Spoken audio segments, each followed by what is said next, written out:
Every once in a while, we come up with new technology that's a game changer. This is a center console that you can get on, and even if you're going out to a sandbar, you may not want to get off. Because you got to go on a sea trial of this. I did. And it is...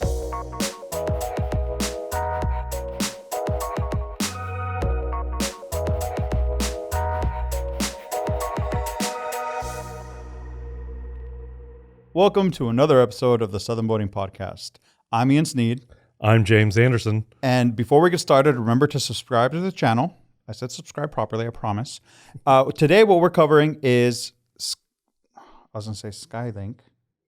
Not Skylink. No. You've been watching too much Jedi stuff. Dude, yeah, where's Skylink coming from? Skylink's like Terminator. Okay, yes. Okay, no, yeah, because I was just watching this video. Right? Well, real quick, Starlink and then Formula, the 457 CCS, right? We're doing the sport, or are we also doing the fishing model? Well, because it talks about, they're very, very similar. So we're going to talk about those two subjects, but back to the Skylink thing. Yeah, so I think I just recently watched Terminator 2, Judgment Day. Oh, the best one. Oh my God. I forgot how great that movie is. I think that came out in the 90s. Yeah. I love that movie. It was so good to watch again. Yeah, my brain really is on science fiction. We're going to make our viewers do that to us if you don't stop talking about that. And you know what? Yeah, let's do this. Let's talk about Starlink.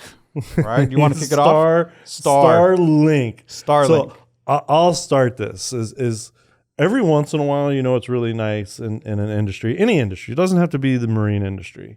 But every once in a while, we come up with new technology that's a game changer. And that's what Starlink is. I mean, it's much different than what we've used in the past for communications with all the different satellite companies and SATCOMs and all this different stuff. But now we have Starlink, which I'm sure everybody at this point, because Starlink started in 2022 or 2020. 2020. Yeah, so Elon Musk started the project in 2015, but it didn't go live until 2020. 2020 was the first satellite It was the launch. first, yeah. And I don't think it actually went live until later than that, when you could actually, consumers could start using the service. Possibly. It is an array of low Earth orbit satellites.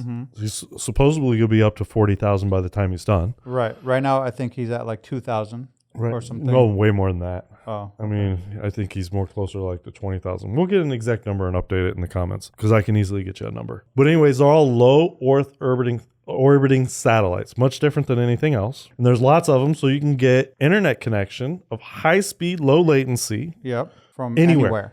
Literally anywhere. Let's put that in terms of the marine industry. We have companies like Intellian, GlobalSat, KVH that traditionally sell you equipment, sell you a service. And now we have Starlink, which it brings it into many more people being available to have it. And I think this is great for the industry. What I like about it is the fact that you never have to worry about not being connected, right? You never have to worry about losing connection because as you transverse wherever you're traveling, if you're connected to one satellite, once you get out of that satellite's range, you're in the next satellite's range. So you don't lose connection at any point. So you can be in a very desolate place and still be connected. Now, another piece that really stood out to me about that element was there might be times where, like, let's say at a marina, a bunch of people are using, what you worry about is bandwidth. If what you're using, everybody else is using, you might have extra lag, right? That latency effect, it really comes into play. If we're spreading out what we're using amongst multiple providers, then it makes it much easier to use the devices that you're trying to use. Correct. Well, you have your own dedicated source now. Exactly. But here's the big thing.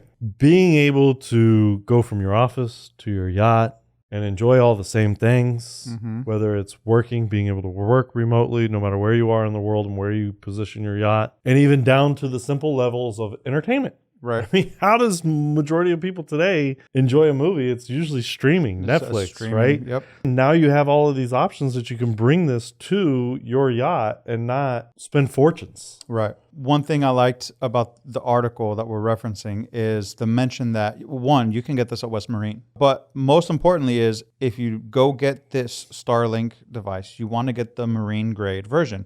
100%. Even though the land grade version will work out on the water, the marine grade version is meant to take the beating that you might experience while out on the water. The experience of so getting it'll wet, last longer. Salt water. Yeah. Salt water eats everything under the sun. Exactly.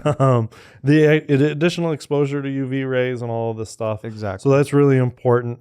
But it is really neat. I mean, you You can go, you can install this yourself if you want, or you can hire somebody. We talk about it in the article. You can hire somebody, and there's additional services that you can put in place with this too to monitor threats that you can get, just like you do at home on your home internet, right? Malware, all this stuff. So there's additional services for that. But to me, it's just expanding our connectivity, and also think about it in terms of, safety implications too. It's one additional layer of communication. Yes. And then if you're not throwing a signal all of a sudden from Starlink can actually pinpoint you by a geopositioning as well. That's right. So, there's a lot of different things that go into this that a lot of people aren't really calculating yet. And I think it's very exciting for our industry to have something new like this. And for reference, the speeds are equivalent to what you would get with home internet. Yeah, very close. So when you consider that as well, it's really appealing to, I think, any boater or yachtsman.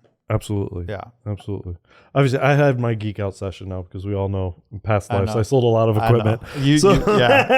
Yeah. Okay, that's my geek out session. So let's move on to the next subject, because this is one you were really excited about. And because you got to go on a sea trial of this. I did. And it is Formula's 457cc, and the sport variation is what you were on. What we experienced, yes. They also make a fishing variation. That's right. And I've got to say, I saw this in Miami last year when it debuted.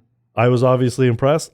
I didn't even remember that you went on the sea trial. Right. And I was like, you need to go get photos, videos of that. I want plenty of stuff. Yeah. Report back to me later. Yes. Yeah, we do have plenty of stuff on it. And really, it was a great experience. That's where I learned to use a joystick for the first time. Actually operating the boat. Boat with it. Right. Yep. Now, we were out in open water, and he was teaching me tricks, right? Like, for example, he was mentioning a lot of people that use the joystick to dock their boat will do it in little spurts. But what they end up doing is kind of creating a washing machine effect with the water under them. So it makes it harder to use the joystick. So if you're going to use the joystick, you want to do it with like solid concrete holds to get to where you want to be before you let it go. Right. That way, it's still easier to manage and get out of a sticky situation if you find yourself in one, as opposed to creating the washing machine effect where now the whole thing is just turns into a nightmare. So yeah, I learned that on there because it has 600 Mercury Verados, right? Yep. And so you get the whole system that comes with that when it comes to like the joystick maneuverability. It picked up, this thing has a 22-inch dead rise. Got a 22-degree dead rise. 22-degree, yeah. Thank you. So it's got a nice flare to it. Not only does it pick up, but it has agility to it. Like when Steve, our editor-in-chief, was cutting the water with it, like he was quite literally cutting. He looked like in my head, a snowboarder. He was just and that's kind carving of the waves. History behind Formula is they have that performance thing, right? And they live up. This lives up to that performance element without a doubt. Well, it looks like it's moving when it's sitting still. Yes, it really does. Yeah, the lines look gorgeous. As I read the article, and I've been on the boat at the boat shows, there's a lot of cool little tricks with this boat. I think two of them that I like to really highlight is the windshield in the front. Yeah. How it opens. Yes. Right? To be able so you can vent. Yes. So it's also a curved windshield, one-piece curved windshield, right? So that helps, again, with the performance. Hinged at the top. Special mechanism. So you can actually open it, too, while you're underway. Exactly. It's really easy to open if you want that fresh air. But then they also have the wind blockers. I forget what it's called. Yes, that's what I was going to bring up next. Yes. So I was looking for the exact name that they called them, the Wind Armor Protection System. There you go. Yes. Right, which when I saw this, I was like, that is really cool. Because I was like, man, think about how many times, like, first off, we were just out on the water in a sea trial last week. And when you're out and you're running around, especially the sea trials, because we're going back and forth, doing a whole bunch of different stuff and really testing things. It is one of the things I've always loved is, you get the wind racing past your ears all the time, right? And then when you're finally still, you still hear it. Yeah. It's such a weird phenomenon.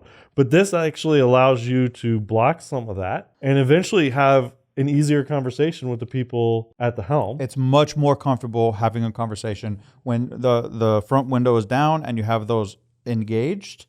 It's so silent compared to wind rushing past your ear the entire time. Right. It's a really convenient feature. And then from the helm, it's got 2 rows of seating. It does, and then it has a bench seating, and then for the second row, an optional 3 helm seats. Right. So I read that you can option 3 helm seats, and then there's also at the helm, it had twin 22-inch. It was Raymarine or Garmin. Raymarine or Garmin. Yeah, Raymarine or Garmin widescreen chart plotters. Right. So it's an option. You can do Raymarine or Garmin. Correct. Wow. Nice. Yeah. Okay, cool. So you can have a preference. Exactly. And I believe I also read one of the options is to go to 3 of them. Which, yes, you holy could have moly. Yes, you could have 3 screens in there. Yeah, the helm is gorgeous, obviously. For any kind of performance vehicle, you want whoever's, in this case, captaining the vessel to really be able to find what they need at a moment's notice, be able to reach it from wherever they are. And they went out of their way to make sure that this captain will feel as comfortable as anyone could imagine when it comes to maneuvering this vessel. The helm is fantastic. Right. Now, if we move forward on the bow, you had some bow seating up there, 2 sun decks. 2 sun decks, that's right. Right. Which, again, is one of the things that I always look for. Like, can I lay down up here? So you want some lounge time? I do. I like to lounge. I don't blame you. What surprised me was the headspace in the cabin. Yeah, so it's 6 feet 6 inches of clearance. That's the first thing that I noticed because that gives me, not even somebody as tall as me or as tall as Skip, a little bit of headroom. So you can stand straight up. You don't have to do one of these. Right. It's plenty of space. There's U-shaped seating when you first walk in. There's a dedicated head with shower. But the U-shaped seating, you can... And it's a separate shower, And it's a separate shower, It's not a combined head and shower. Correct. It's not a wet head. Exactly. It's a separate shower. But the U-shaped seating, you can add a piece to make it essentially a double berth. Nice. And there's plenty of space. Like, a full-grown person can lay on... Like me, I could lay on there and be comfortable. Right. On the double berth. It's not like it's a tight spot at all. It's very convenient, very comfortable for full heights. Let's move back to the cockpit. The aft cockpit of this is also very well appointed. It is. So they have behind the second row, it's not a summer kitchen because it doesn't have a grill in it, but it's like a beverage station. Right. Yes. With a sink.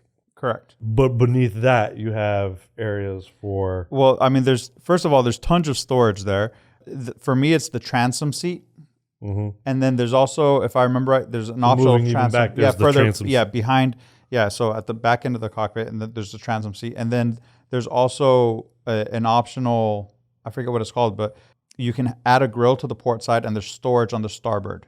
Right. So that's what I was getting at. So it's a little bit different because you see on a lot of these boats that'll be in the cockpit, right? Right. And here it's more so on the back end. And the cool thing about this is the space that they have. There's space by the swim platforms. Like there's enough space the way they put the outboards there that you can walk around without any obstruction whatsoever. That's nice. So you literally feel like you're at the grill, like in your backyard. Well, it's really comfy. Modern outboards. And yes. New technology again, like we discussed. You see that on a lot of boats these days. You do, but it's nice. And then with that swim platform that they have, it's on either side of the engines. They also have step-up ladders without any obstructions. Like it's set up in a way where you don't have to worry about the engine itself. You have plenty of space. It was just a very thoughtful boat as far as whether it's entertaining or fishing. It's set up to because they sell a fishing configuration of this. Exactly. More toys, more optionality. Yes, it's really set up to have a full experience. Like this is a center console that you can get on, and even if you're going out to a sandbar, you may not want to get off because you can enjoy the vessel so much. And it's really a unique way to kind of look at the boat. You want to use the boat to go out and do things. And half the time you're like, oh, I want to be on the boat or I want to be in the water. Well, here, if you're like, you know what? I just want to be on the boat today. Like I could see that. I'm just going to sit right here and enjoy the day. I'm going to enjoy this vessel as it is. I can understand it. Like I said from the beginning, the first time I saw it, I was impressed. I love it. I like Formula in the first place. It's a Miami-based business originally. And then they moved to Indiana. Being a Hoosier, I mean, come on. Yeah. And living in South Florida a good portion of my life. And I have connections to both areas also. Yeah, so exactly. You lived in Indy for a little while. So, I mean, and they're a great company, family owned, operated, just really good. Even if the piece we just wrote about their factory, you find a lot of families working within their business at the factory. That's right. Father, son, and mother, daughter type of situation, long lineages of family working in the same factory. So it's really cool. Great company. Build just an amazing boat this time around. They do every time, but this time it really, it's ingrained in my memory now. It's just, you could tell that they went out of their way to make everything the best. Like that was just, that's their thing. yeah. They really do build everything as best as they possibly. Yeah. And it shows. Absolutely. It definitely shows. That's it for this time around. So I'm James Anderson. I'm Ian Sneed. Make sure that you come back and check us out for the next episode next Saturday.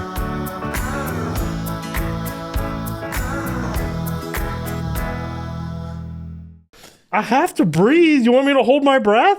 You can turn away from the mic if you need to breathe. I'll hold my breath because that's what you're asking. 10 seconds. No, you can do this. Watch. See that? You see that? You see how there was... I still heard you breathing. I wasn't breathing. How could you... so you are holding your breath. Just to test you, yeah. You're a jerk. Such a jerk. Come on, that was good, man. That was good. I can hold it. Ready? I'm laughing so hard, I'm crying. But you know what holding your breath is really good at? When you hold your breath regularly, when you train yourself to be able to hold your breath, what the body does is actually creates much more capillaries. New ones? It creates new ones so that you're actually getting better blood flow even when you're holding your breath.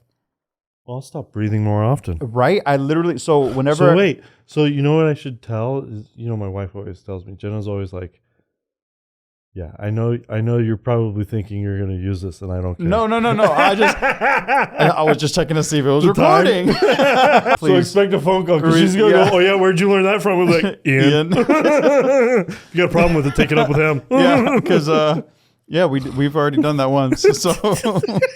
Oh, that's right, we did. Yeah, with the was it milk and the ice cream at night? Oh, the milk at night. Yeah, it's a guy thing. Yeah, it's a guy thing. Oh man, get it out of our system now. Okay. All right, let's do some silence, sound check.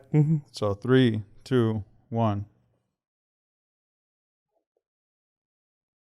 All right, ready? I'm ready. Let's look into the camera. Let's smile our $1 million smiles.